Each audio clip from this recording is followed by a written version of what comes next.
conmigo hemos revisado, por ejemplo, en el primer tema, el examen completo de orina, que recordamos es una prueba súper sencilla, pero que si la sabemos interpretar nos va a dar mucha información.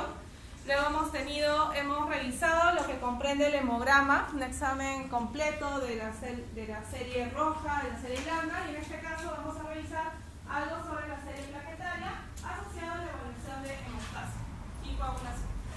Listo. ¿Qué comprendemos por hemostasia? Ya sabemos que es todo un sistema organizado de acontecimientos, ya sea celulares o bioquímicos, que van a asegurar que la sangre se mantenga líquida en el interior de la circulación. Van a asegurar que no existe una pérdida excesiva que comprometa la vida del paciente, asegurando la formación de trombos y restableciendo el flujo sanguíneo.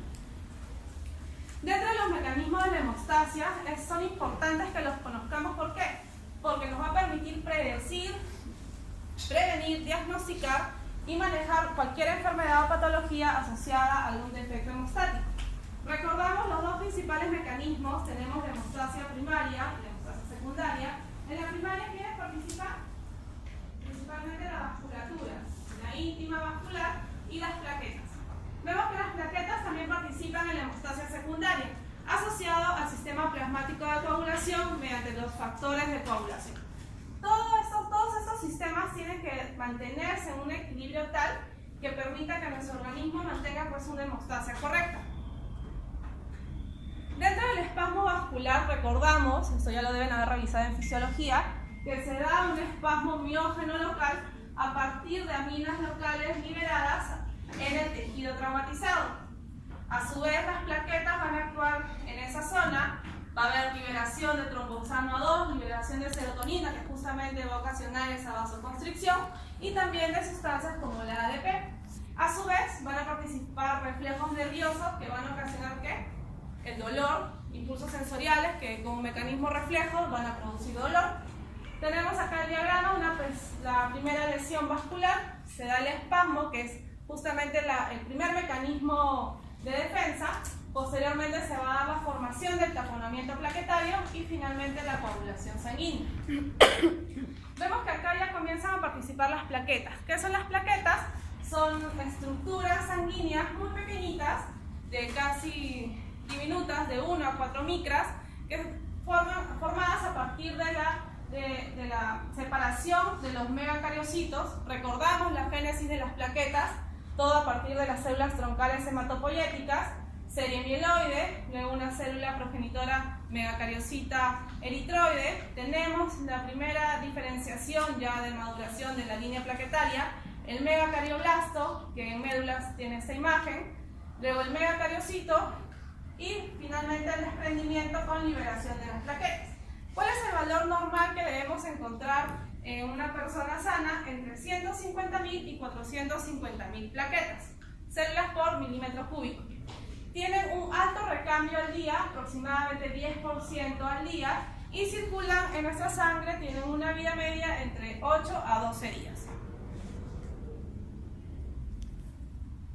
Luego tenemos que aparte de las plaquetas van a tener receptores en su superficie, van a tener también sustancias procoagulantes que van a ser liberadas a partir de los gránulos alfa o los gránulos densos. Por ejemplo, los gránulos densos o gránulos plaquetarios delta justamente tienen estas sustancias procoagulantes y vasoconstrictoras, el ADP, el ATP, el calcio, la serotonina. Y en los gránulos alfa pues tenemos algunos factores, el factor 5, factor von Willebrand, factor plaquetario 4 y factor crecimiento derivado de plaquetas. Recordamos un vaso en estado normal, se da la primera lesión vascular, recordamos el primer efecto, la vasoconstricción, una respuesta local mediada a partir de la serotonina. Se da una primera fase, una primera función plaquetaria, la de adhesión, donde finalmente al haber la exposición del colágeno y mediada por el factor de von Willebrand se va a unir a la glicoproteína 1B de las plaquetas. Posteriormente pues vamos a tener la agregación, es decir, vamos a convocar mayor cantidad de plaquetas justamente a liberar el contenido de los gránulos. Van a haber liberación de activadores de agregación y procoagulantes, el tromboxano A2, el ADP, y finalmente la liberación, la unión a trombina a través de receptores específicos con liberación de mayores factores procoagulantes para estabilizar un coágulo. Entonces habíamos mencionado que se da la primera formación de un tapón plaquetario, que va a ser muy importante no necesariamente de la cantidad de plaquetas, sino de la función que estas tienen, es decir, que los gránulos liberen efectivamente su contenido, y es así pues que podemos tener tanto alteraciones cuantitativas en cuanto al número y alteraciones cualitativas. Esto luego pues van a poder ser evaluadas también a través del laboratorio.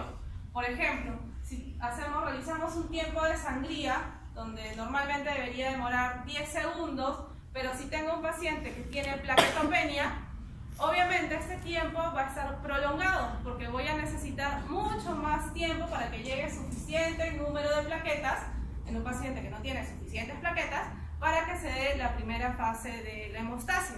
Entonces, un tiempo de sangría, que es una prueba súper antigua y súper sencilla de realizar, nos da información de primera mano de que algo podría estar pasando con el número de plaquetas de nuestros pacientes.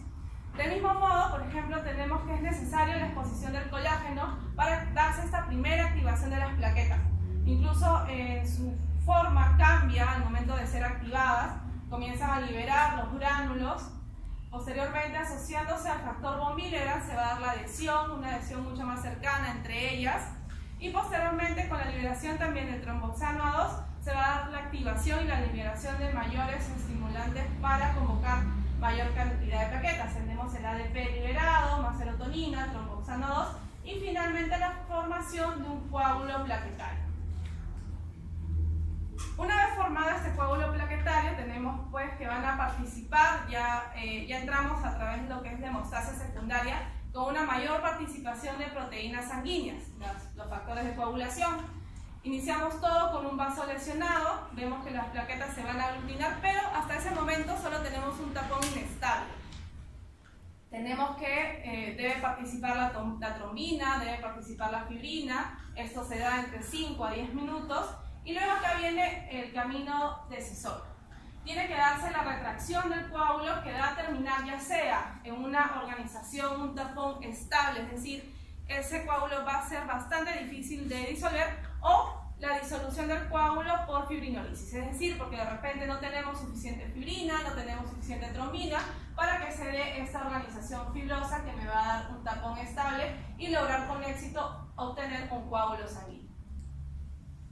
Recordamos pues que la protrombina es un factor indispensable, a partir del cual, asociado a su activador y en presencia de calcio, vamos a obtener la trombina, que es necesaria justamente para que el fibrinógeno pueda transformarse en monómero, que en presencia de calcio pues va a contribuir en la formación de fibras de fibrina. A su vez, la trombina, asociada al factor estabilizador de fibrina, van a dar esta forma de fibras entrecruzadas, como lo que he puesto acá al fondo, que organizan y hacen que el coágulo se retraiga y lo haga mucho más estable. Dentro de la coagulación pues vemos entonces que es muy importante la participación del fibrinógeno, también conocido como factor 1. Lo podemos dosar en sangre, debemos encontrarlo entre 400 y 700 miligramos por decilitro. Es producido a nivel hepático y recordamos pues que debe participar para la formación del monómero del fibrinógeno y posteriormente para fibrina. El factor 2, o también conocido como protrombina, también lo podemos dosar en el laboratorio, producido a nivel hepático y es vitamina K dependiente. Habíamos mencionado que se debe dar una retracción de coágulo efectiva que va a darse entre los 20 y 60 minutos de la lesión inicial del vaso y se va a asociar pues, a la presencia de fibrinógeno, factores de coagulación, importante el factor estabilizador de fibrina, que es como el sellador final. Recordábamos, yo creo que todos lo deben haber visto alguna vez en fisio, los factores que tienen diferentes nombres, tenemos del 1 al 14, fibrinógeno, protrombina, el factor tisular, el calcio es el número 4, el factor lábil, el factor estable el 7, el antimofílico AB, la tromboplastina asociada es un pretromboplastina, el Hagemann, el estabilizante de fibrina y la proteína C. Recordamos también que la vía intrínseca inicia a nivel del factor 12, luego tenemos una cascada de coagulación, donde finalmente, en presencia de algunos cofactores como calcio y la trombina, pues vamos a tener la activación y la presencia de trombina para esta primera fase.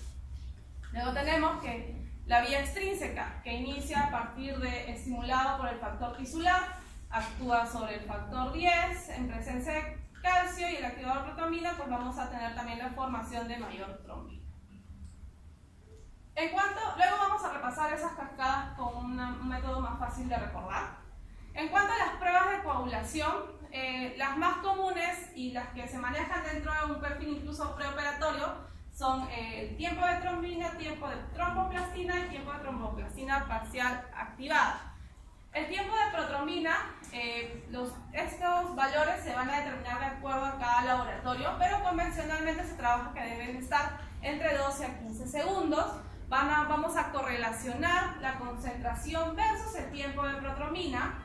A su vez vamos a reportar un índice internacional, el INR, que debe estar entre 0.8 y 1.2, que nos va a permitir monitorizar incluso a los pacientes con tratamiento en warfarina. ¿Por qué? Porque si encontramos valores, por ejemplo, mayores a 4, podemos encontrar un riesgo significativo de hemorragia. Este tiempo de protrombina me va a permitir evaluar los factores 7 y 10. En todo caso, nos permite evaluar entonces la vía extrínseca. Necesitamos para la toma de muestra un tubito con citrato, con anticoagulante de citrato de sodio a 3.5%. El volumen de la toma de muestra debe ser exacto. ¿Por qué? Porque aquí sí influye la presencia del anticoagulante. Si coloco poca muestra y mi relación en comparación con la presencia del anticoagulante no es la exacta, la requerida, vamos a tener un falso tiempo de protrombina reportado. Por eso a veces el laboratorio es muy estricto con estas pruebas, porque si no, no van a ser fieles al reporte de resultados correcto del paciente.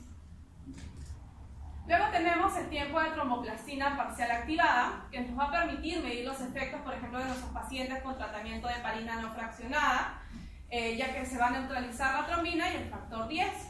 Si lo encontramos prolongado, este TTPA, quiere decir que está consumido en más del 50% alguno de sus factores, como el 5, el 8, el 9, el 10, el 11 y el 12. O porque el fibrinógeno lo encontramos por debajo de 100 miligramos por decilitro. Este TTPA nos va a permitir, ya que se afectan estos factores, nos va a permitir evaluar la vía extrínseca. Y convencionalmente debemos encontrarlo entre 25 y 35 segundos. Luego tenemos el tiempo de trombina, que medido también en el laboratorio va entre 15 y 20 segundos. Si lo encontramos prolongado, pues va a deberse principalmente a deficiencia de fibrinógeno, encontrándolo por debajo de 100 generalmente, y nos permite también evaluar a nuestros pacientes en tratamiento con heparina. En cuanto a enfermedades de la hemostasia, tenemos que principalmente las hepatopatías.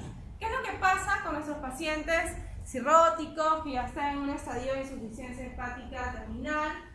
¿Qué es lo que pasa? ¿Qué es lo que se ve afectado? ¿Qué es lo que comúnmente tenemos que hacer para sustituir y para no ver afectada la hemostasia en nuestros pacientes? Justamente dar suplementos de vitamina K, porque casi todos los factores de coagulación se van a formar en el hígado. Es decir, cualquier hepatopatía va a poder deprimir considerablemente nuestros factores, que son muy importantes, con riesgo potencial de hemorragia grave. ¿Cuáles son los factores vitamina K dependientes? El 2, el 7, el 9 y el 10. Eso lo tenemos que recordar por siempre, como si fuera su DNI.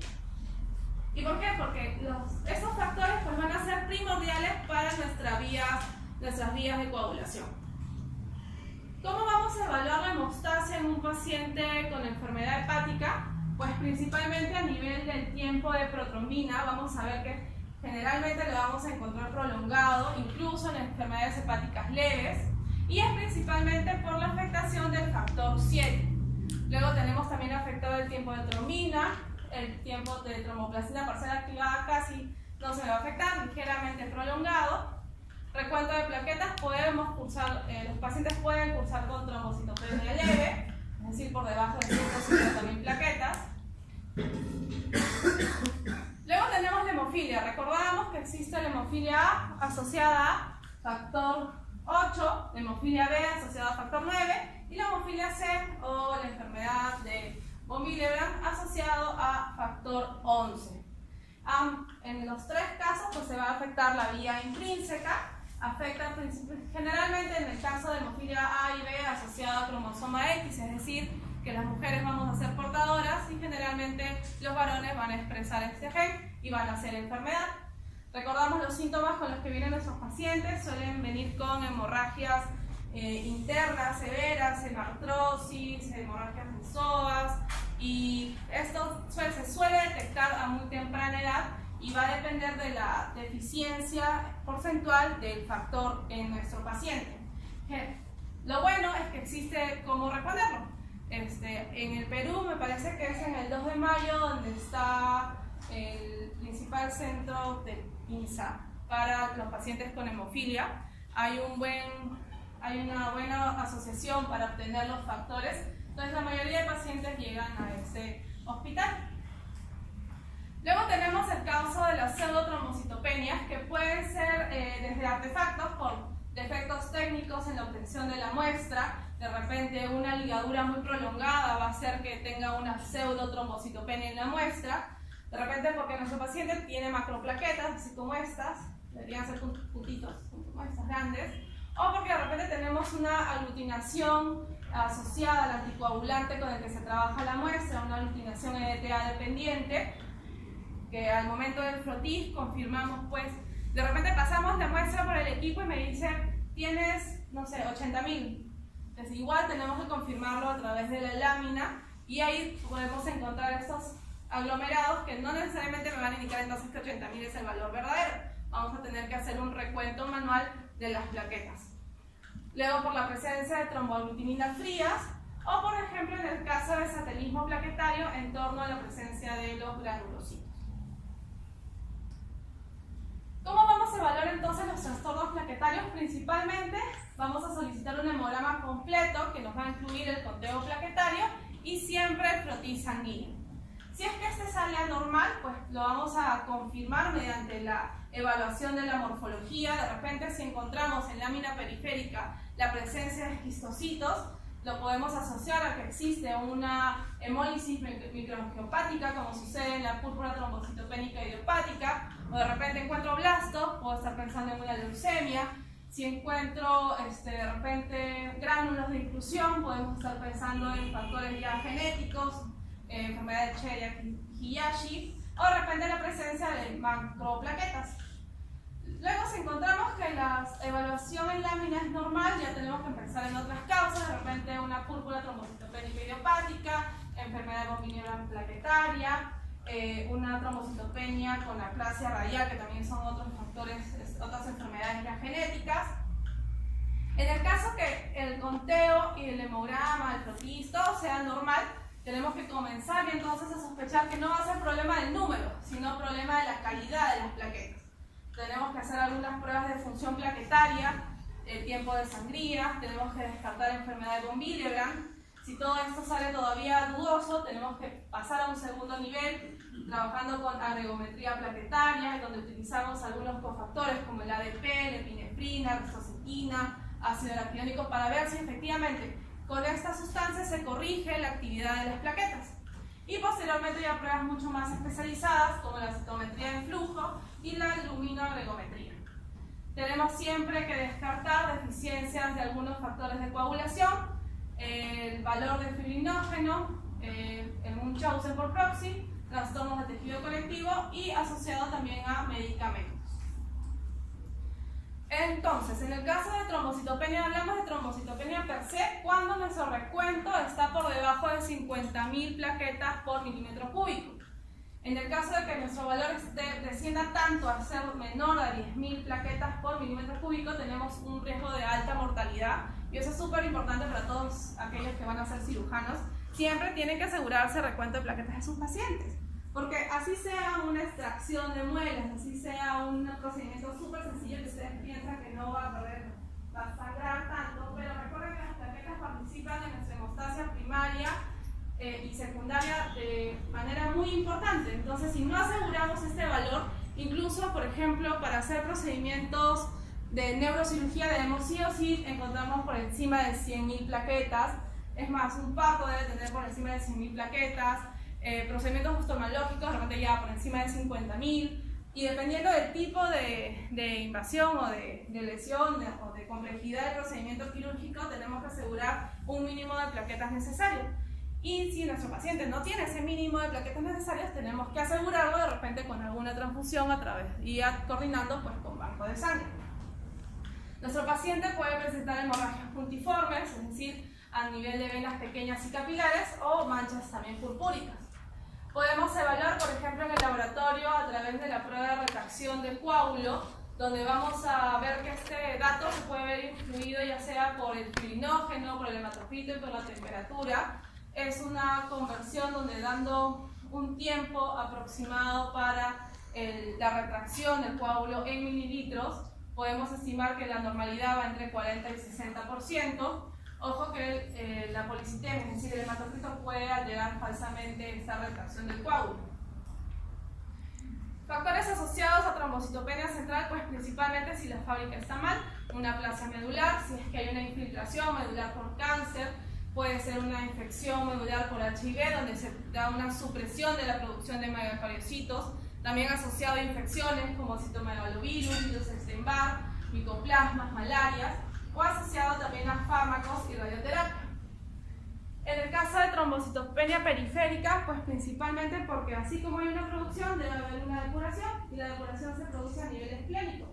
Entonces, de repente, porque hay un secuestro esplénico aumentado, es decir, también asociado a factores autoinmunes como la presencia de anticuerpos antiplaquetarios, es decir, contra estas glicoproteínas tan importantes, o por destrucción mecánica, ya sea por la presencia de prótesis valvulares, hipertensión maligna o consumo excesivo, como sucede en la coagulación intravascular diseminada o en la púrpura trombocitopénica trombótica.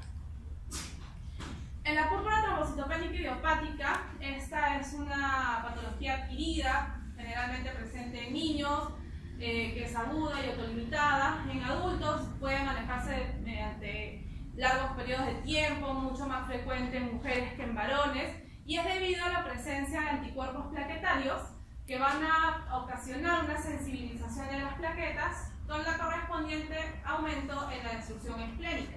Nuestros pacientes clásicamente van a manejar valores de plaquetas por debajo de 80.000 y pues las pruebas de coagulación se van a mantener normales. ¿Por qué? Porque el problema, o sea, pruebas de coagulación generalmente me van a evaluar los factores de coagulación, pero en este caso el problema es a nivel plaquetario. En la púrpura trombocitopénica trombótica vemos que es un cuadro clásico donde vamos a asociar trombocitopenia, es decir, recuentos por debajo de 80.000 plaquetas, y suelen ser muy por debajo, asociado a anemia hemolítica microangiopática. Es decir, voy a tener presencia de esquistocitos en la lámina periférica y eso es lo que me va a hacer el diagnóstico. ¿Qué es lo que va a pasar? Van a haber presencia de multímeros del factor de von Willebrand que tienen la capacidad de inducir la adhesión de las plaquetas.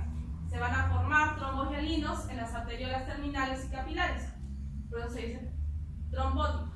Y puede ser inducido por fármacos, por infecciones, pero principalmente se encuentra una asociación autoinmune.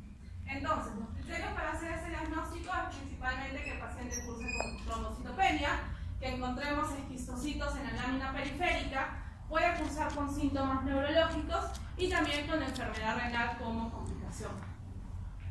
Luego tenemos la trombocitosis, que es decir, todo lo contrario, cuando encontramos más de 1 millón de plaquetas por milímetro cúbico, puede ser reactiva, por ejemplo en el caso de inflamación, traumatismo, cirugías, puede ser debido a la deficiencia de ferropenia por una estimulación hematopoietica elevada, puede deberse a una esplenectomía, es decir, falta de eliminación de plaquetas, o asociado a un trastorno mieloproliferativo.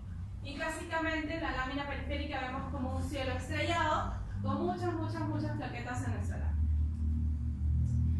Luego tenemos que ya hemos mencionado lo que es en cuanto al número de plaquetas, pero ¿qué es lo que pasa cuando tenemos un número suficiente, un número normal, pero funcionalmente anormal? Es decir, ¿qué es lo que sucede si es que nos va a faltar una glicoproteína 1B? Va a fallar la adhesión, y eso es lo que sucede en el síndrome de Bernard-Soulier. ¿Qué pasa si nos falta la glicoproteína 2B o la 3A? Va a fallar la agregación, y eso es lo que sucede en la trombostenia de Glassman. Por otro lado, ¿qué sucede si es que el contenido de los gránulos no es adecuado, no se ha producido, no se ha sintetizado tromboxano A2? Va a fallar la agregación y el espasmo vascular. Luego tenemos la enfermedad de von Willebrand, que es justamente una muy frecuente, en mujeres principalmente, donde se va a presentar anomalías estructurales en el factor von Willebrand que van a disminuir la adhesión plaquetaria. Puede causar también deficiencia del factor 8 como efecto secundario, y la más frecuente es la de tipo 1A. Lo vamos a evaluar a través del tiempo de sangría, que vamos a encontrarlo prolongado, más de 10 minutos. Luego tenemos la presencia del antígeno del factor von Willebrand va a encontrarse consumido menor al 50%. El TTPA ligeramente prolongado, y vemos que justamente esta actividad del factor 8, que puede verse afectado secundariamente, podemos encontrar una actividad bastante disminuida entre 30 a 50%. Listo, entonces como ayuda a memoria, para que puedan recordar las vías de coagulación, no solo para el examen, sino para el resto de sus vidas, vamos a repasar una mnemotecnia que elaboró el doctor Barón, que es un médico que enseña para los exámenes de los STEPS, para hacer la residencia en Estados Unidos. Así que me lo pasó hace mucho tiempo un amigo y me ayudó un montón. Entonces, primero tenemos que recordar algunas reglas. No vamos a jugar con el 3, el 4 y el 6. Tenemos que considerar que el 5 y el 8 son cofactores. ¿Quién es el jugador estrella en un equipo? El número 10. ¿Y quién es el número de la suerte? El 7. Listo, entonces, ¿con qué número comienza nuestra cascada de coagulación? 12, ¿no? Luego el 12, 11. Y ahí viene el 10. Ya, pero el 10 es un Messi, es el factor estrella. Entonces va a driblear un espacio y va a aparecer después. Luego tenemos el 9. El 8 es un cofactor, así que va arriba. Luego tenemos el 7, que es el de la suerte, así que como la suerte tiene que acompañar siempre el mejor, lo acompañan por acá. Luego tenemos el 6, que no juega. El 5, que es un cofactor, así que va arriba. El 4 juega, 3 tampoco. Viene el 2 y el 1. Listo. Y así de sencillo ya vamos armando el esqueleto de nuestra cascada de coagulación. A simple vista tenemos dos vías. Comenzamos con la vía larga. Clásicamente esta es la vía intrínseca. Esta más pequeña es la vía extrínseca. En el laboratorio tenemos el TP y el TTPA. ¿Con qué evalúo cada una de las vías? Ay, me olvidé, qué difícil de recordar. Ya, facilito. Tiempo, tromboplastina, parcial activada. Qué nombre tan largo, ¿no? Debería ir con la vía larga, con la vía intrínseca. Entonces el TP con la vía extrínseca. Luego, a ver, ¿qué otra cosita recordamos?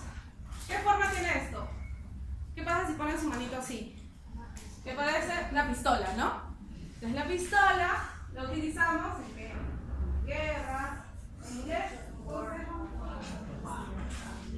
Entonces los pacientes que toman warfarina principalmente van a ver afectada la vía extrínseca, es decir, lo vamos a controlar con el TP. Y la heparina, para que no se ponga triste, le evaluamos con el TTPA porque afecta nuestra vía intrínseca. Recordamos que el factor 10 era el factor estrella, entonces todos quieren estar cerca a él. El 9, el 2 y el 7, que están muy cerca a ellos, a él, el factor 10, son los vitamina K dependientes. Para que no se olviden, 2, 7, 9 y 10. Luego recordamos qué factor estimula el inicio de la vía extrínseca. Tenemos la pistolita, el rifle lo usa el francotirador, el factor tisular. Y acá tenemos que estimula el colágeno. Luego, ¿qué otra cosa recordamos? Hemofilia A, hemofilia B, hemofilia C. Incluso en orden, para que se acuerden. ¿Qué factor se ve afectado en la hemofilia B? Acá comienza la A, la B y la C. Listo. Y luego les dejo un videito para que lo vean en sus casas como para que les sirva de refuerzo para la vida.